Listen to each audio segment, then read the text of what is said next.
দর্শক, আমি ফারিয়া আহমেদ তন্নি স্বাগত জানাচ্ছি বাংলাদেশের খবর হেডলাইন হাইলাইটসে। চলুন জেনে নেই আজকে দেশের প্রথম সারির পত্রিকাগুলো কি শিরোনাম করেছে।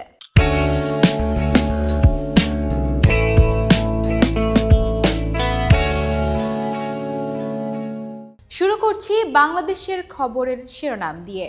তালিকা থেকে বাদ যাচ্ছেন 2111 জন। বিচারের মুখোমুখি হবেন ভুয়া মুক্তিযোদ্ধারা। ভাতাপ্রাপ্ত মুক্তিযোদ্ধার সংখ্যা 1,96,454 জন। আদালতে ভুয়া নির্ণয়ের পর তাদের সাজার ব্যবস্থা করা হবে। ভুয়া সনদ দিয়ে চাকরিপ্রাপ্তদের বিরুদ্ধে নেওয়া হচ্ছে আইনগত ব্যবস্থা। যাচাই বাছাই ছাড়া গ্যাজেটভুক্ত হয়েছেন আওয়ামী লীগের এমপি, মন্ত্রী, নেতা। তালিকা থেকে স্বেচ্ছায় চলে গেলে সাধারণ ক্ষমা পেতে পারেন উপদেষ্টা ফারুকী আজম। আসছে 4 প্রদেশ গঠনের প্রস্তাব। জাতীয় ইউপি নির্বাচন একদিনে হলে বুথ দখল হবে না, মুইত চৌধুরী।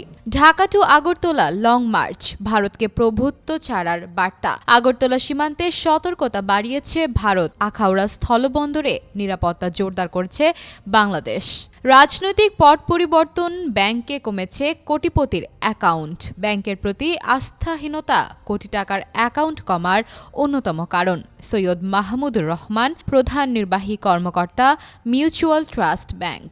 বাংলাদেশের খবরের শেষের পাতায় আছে, আওয়ামী লীগ মানুষের অধিকার কেড়েছে। আওয়ামী লীগ আমলে রাষ্ট্রের প্রতিটি কাঠামো ধ্বংস করা হয়েছে। এম শাখাওয়াত হোসেন। মানুষের মধ্যে অধিকার সচেতনতা জাগিয়ে তুলতে হবে। বিচারপতি এম এ মতিন। সবাই চায় তত্ত্বাবধায়ক সরকার ব্যবস্থা ফিরে আসুক। বদিউল আলম মজুমদার। দ্য প্রিন্টের বিশ্লেষণ, বাংলাদেশকে ভয়াবহ পরিস্থিতিতে ফেলতে পারে আদানি। বিদ্যুৎ সরবরাহ ও বকেয়ার চাপ অব্যাহত থাকবে। আদানির পদক্ষেপ অব্যাহত থাকলে সমস্যা হতো না। ইজাজ হোসেন, জ্বালানি বিশেষজ্ঞ। বোরো চাষে সারের ঘাটতি নেই। বোরো মৌসুমে সার সংকট নিয়ে উদ্বিগ্ন নই। আহমেদ ফয়সাল ইমাম, অতিরিক্ত সচিব, কৃষি মন্ত্রণালয়। 2391 কোটিতে কেনা হচ্ছে তেল, ডাল, সার, এলএনজি। 8 ক্রয় প্রস্তাব অনুমোদন।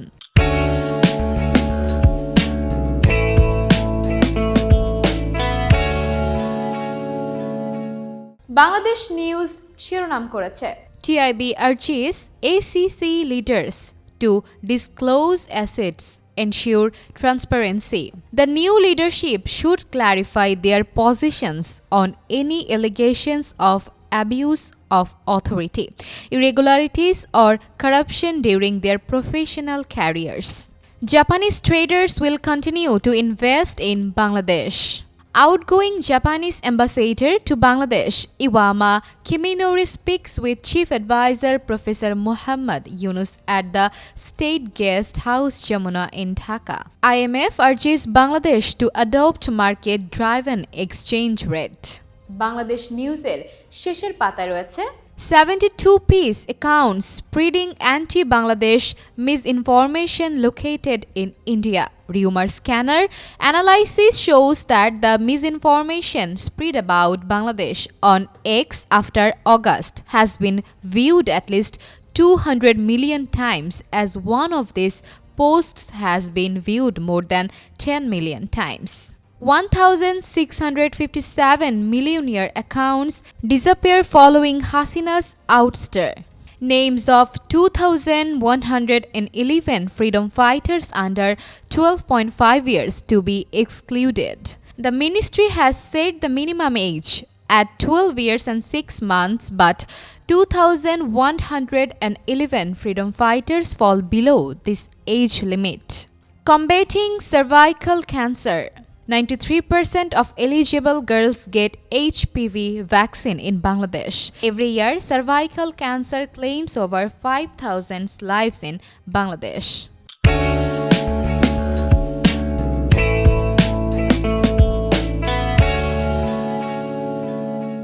কালের কণ্ঠ শিরোনাম করেছে, ভূমি সেবা পেতে কোটি মানুষের ভোগান্তি। দলিল না করতে পেরে ভূমি মালিকরা বিপদে। থমকে আছে নামজারি, পর্চা ও খাজনা পরিশোধ। পুরনো আবেদন পড়ে আছে, করা যাচ্ছে না নতুন আবেদন। অনিশ্চয়তার মধ্যেও ভোটের ছক কষছে রাজনৈতিক দলগুলো। নির্বাচনের জোর প্রস্তুতি বিএনপির। তৃণমূলের কমিটি 3 মাসের মধ্যে অর্ধশত আসনে আসতে পারেন নতুন মুখ। মৃত ও প্রবীণ নেতাদের আসনে প্রার্থী হতে চান স্ত্রী সন্তানরা। আগরতলা অভিমুখে বিএনপির ৩ সংগঠনের লং মার্চ। আমাদের স্বাধীনতার রক্ত দিয়ে কেনা রিজভী। সীমান্তে সতর্কতা বৃদ্ধি। ভারতীয় আগ্রাসনের প্রতিবাদ অবসরপ্রাপ্ত পুলিশ কর্মকর্তাদের। এছাড়া কালের কণ্ঠের শেষের পাতায় দিয়েছে বাজার কারসাজি ঠেকাবে স্মার্ট বোর্ড। ভোক্তা অধিকারের আলোচনা। স্মার্ট বোর্ডে পণ্যের দাম হালনাগাদ হবে স্বয়ংক্রিয়ভাবে। জাতীয় ভোক্তা অধিকার অধিদপ্তরে আলোচনা। আগামী 1 সপ্তাহের মধ্যে প্রস্তাব যাবে বাণিজ্য মন্ত্রণালয়ে। পোশাক শ্রমিকদের কর্মবিরতি। ৩৫ কারখানা ছুটি ঘোষণা। সাভারের আশুলিয়া। সরকার ঘোষিত বার্ষিক ইনক্রিমেন্ট 4% বৃদ্ধির ঘোষণা প্রত্যাখ্যান করে 15% করার দাবিতে কর্মবিরতি পালন করছেন শ্রমিকরা। ওয়াসার 19 পদে তাকসিমের দেয়া নিয়োগ বিজ্ঞপ্তি বাতিল। ঢাকা ওয়াসা সংস্কার। 13 বছরে বৈষম্যের শিকার কর্মকর্তা কর্মচারীদের সুবিচার পেতে কমিটি। প্রকল্পের মেরামত, রক্ষণাবেক্ষণ ও উন্নয়নমূলক কাজ মনিটরিংয়ে টাস্ক ফোর্স গঠন।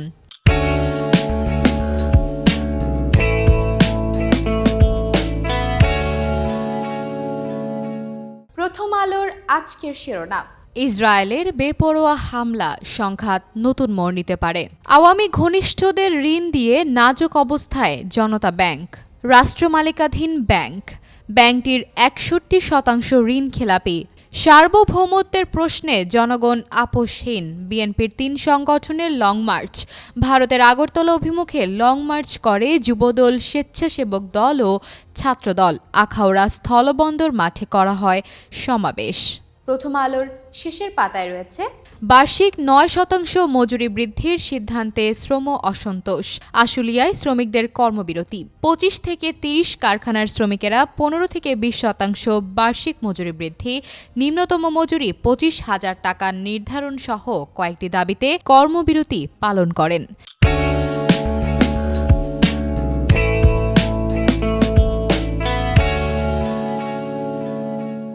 বাংলাদেশ প্রতিদিন শিরোনাম করেছে শেখ পরিবারের সিনেমায় 378 কোটি। বঙ্গবন্ধুর মুরাল তৈরির ব্যয়ের হদিস নেই। 574 কোটি টাকার প্রকল্প নিয়েছিল পলকের তথ্য ও যোগাযোগ প্রযুক্তি মন্ত্রণালয়। বিদেশি ঋণের বিশাল বোঝা। ক্ষুধাসূচকে এখনও পিছিয়ে দেশ। অপুষ্টিতে ভুগছে 11.9% মানুষ। বাংলাদেশ প্রতিদিনের শেষের পাতায় আছে তরুণরা আক্রান্ত হচ্ছে স্ট্রোকে। খাতুনগঞ্জে নতুন রূপে বাজার সিন্ডিকেট। টার্গেট পবিত্র রমজান মাস। বাড়ছে নিত্যপণ্যের দাম। বিফলে প্রশাসনিক পদক্ষেপ। অস্ত্র ব্যবহার করতে পারবেন 579 কর্মকর্তা। মাদকদ্রব্য নিয়ন্ত্রণ অধিদপ্তর।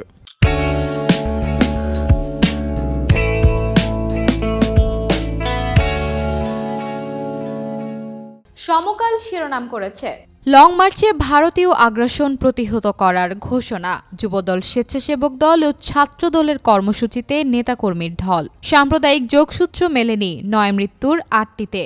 হিন্দু, বৌদ্ধ, খ্রিস্টান ঐক্য পরিষদের দেয়া সংখ্যালঘু নিহতের তালিকা। রিপনশীল ছাত্র জনতার আন্দোলনের শহীদ বলা হচ্ছে সংখ্যালঘু নিপীড়ন। চাঁদা দাবির পর হৃদরোগে মৃত্যুকে হত্যা দাবি। সাম্প্রদায়িক সহিংসতার সত্যতা 135টিতে। ইন্ধন দেখছে আইনশৃঙ্খলা বাহিনী ও মালিকপক্ষ। আশুলিয়ায় 25 কারখানা বন্ধ। নিজে হাত কেটে শ্রমিকের হামলার নাটক ভিডিওতে ধরা। পোশাক খাতে অস্থিরতা সৃষ্টি হয়েছে। এম সাখাওয়াত হোসেন। সমকালের শেষের পাতায় রয়েছে উন্নয়ন ব্যয় কমানোর টাকায় পরিশোধ হবে ভর্তুকি। এডিপিতে অব্যবহৃত থাকতে পারে 1 লাখ কোটি টাকার বেশি। সংশোধিত বাজেটে সার ও বিদ্যুতের ভর্তুকিতে বরাদ্দ 75,000 কোটি টাকা। অব্যবহৃত এডিপির অর্থে বকেয়া ভর্তুকি পরিশোধে আইনি বাধা নেই। মাহবুব আহমেদ, সাবেক অর্থ সচিব। ভাঙা যাচ্ছে না ক্ষুধার চক্র। বৈশ্বিক ক্ষুধা চক্র। বাংলাদেশ পরিস্থিতি। 11.9% দেশে অপুষ্টির শিকার জনসংখ্যা।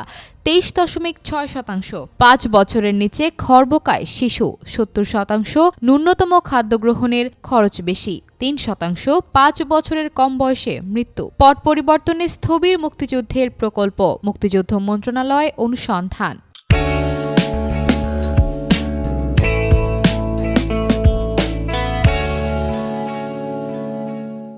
যুগান্তরের আজকের শিরোনাম ইউসিবি ব্যাংকের নিয়ম বহির্ভূত ২,০০০ কোটি টাকার ঋণ, জাভেদের নেতৃত্বে লোপাটে জড়িত শক্তিশালী চক্রের মাস্টারমাইন্ড আদনান ইমাম। নিয়ম ভেঙে পরিচালনা পর্ষদের সব বৈঠকে থাকতেন জাভেদ। ঢাকা আখাউড়া লং মার্চে নেতাকর্মীর ঢল, দেশের বিরুদ্ধে ষড়যন্ত্র রুখে দেওয়ার প্রত্যয়। বাংলাদেশিদের রক্তের তেজ ভারত বুঝতে পারেনি, রিজভী। হাই কমিশনে হামলা, পতাকা পোড়ানো, সীমান্তে গুলি বন্ধু রাষ্ট্রের কাজ হতে পারে না। সয়াবিন লিটারে ২৮ টাকা বেশি দরে বিক্রি, মাসে ভোক্তার পকেট লুট ৫১৩ কোটি টাকা। এছাড়া যুগান্তরের শেষের পাতায় আছে ১৬ ডিসেম্বর বিআরটি প্রকল্পের উদ্বোধন, বিশেষায়িত বাস ছাড়া সুফল নিয়ে শঙ্কা। বিআরটিসিও প্রাইভেট কার ছাড়া অন্য কোনো বাস চলাচল করবে না। ত্রুটিপূর্ণ নকশায় বাস্তবায়িত বিআরটি প্রকল্পে কাঙ্ক্ষিত সুফল মিলবে না। অধ্যাপক আদিল মোহাম্মদ খান। ভুয়া মুক্তিযোদ্ধাদের উদ্দেশ্যে মুক্তিযুদ্ধ উপদেষ্টা, স্বেচ্ছায় সনদ বাতিলের আবেদনে সাধারণ ক্ষমা। মুক্তিযোদ্ধার নতুন করে তালিকা হবে না, ভুয়া মুক্তিযোদ্ধা বাতিল হওয়ার পর প্রকৃত তালিকা প্রকাশ করা হবে। বাবা চেনেন না ছেলে হত্যা মামলার বাদীকে, একই ঘটনায় ৪৫ মিনিটের ব্যবধানে ২ মামলা। তো দর্শক, এই ছিল আমাদের আজকের হেডলাইন হাইলাইটস। বিদায় নিচ্ছি, আগামীতে আবার দেখা হচ্ছে। সে পর্যন্ত বাংলাদেশের খবরের সাথেই থাকুন।